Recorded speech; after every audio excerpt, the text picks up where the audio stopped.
In this video, I'll show you how to load that comet C2023A3 Tsuchinshan-ATLAS into Stellarium.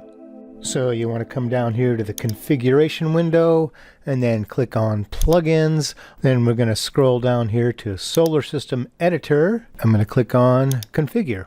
Then I'm going to click on Solar System, and then I'm going to say import orbital elements in MPC format, and I'll have to click on comets up here. And now for the bookmark right here, we're going to select MPC's list of observable comets, get orbital elements. And now we need to search for Tsuchinshan-ATLAS. I can see it right here, but if I didn't see it there, I could type in TSUCH. This is the one we're interested in, and now we're going to add that object. And now it doesn't give you a very clear indication that it has done so, but we can close all these windows, and if everything is right with the world, we should be able to see that comet as we scroll ahead in the time. Okay, there it is. I scrolled ahead, so it's 6:42. Let's set it for 6 o'clock exactly. So right now the comet is not showing, but here's what you can do. You go down here and you can turn off the atmosphere. So this turns off the effect of the atmosphere, and there it is. Our comet Tsuchinshan is gloriously displayed right up here. We can zoom in on it.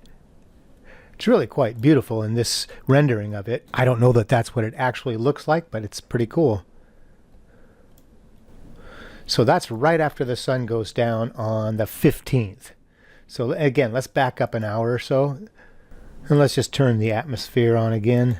So by 6 o'clock you won't be able to see it, but 7 o'clock, when the sun is down, yeah, you might just start to see it, at least according to this program.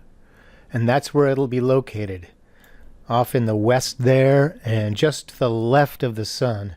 And it's kind of between Arcturus and Venus. So right now on the 15th, it's halfway between Arcturus and Venus, and then slightly above that midline. That's where it will be appearing tonight on the 15th.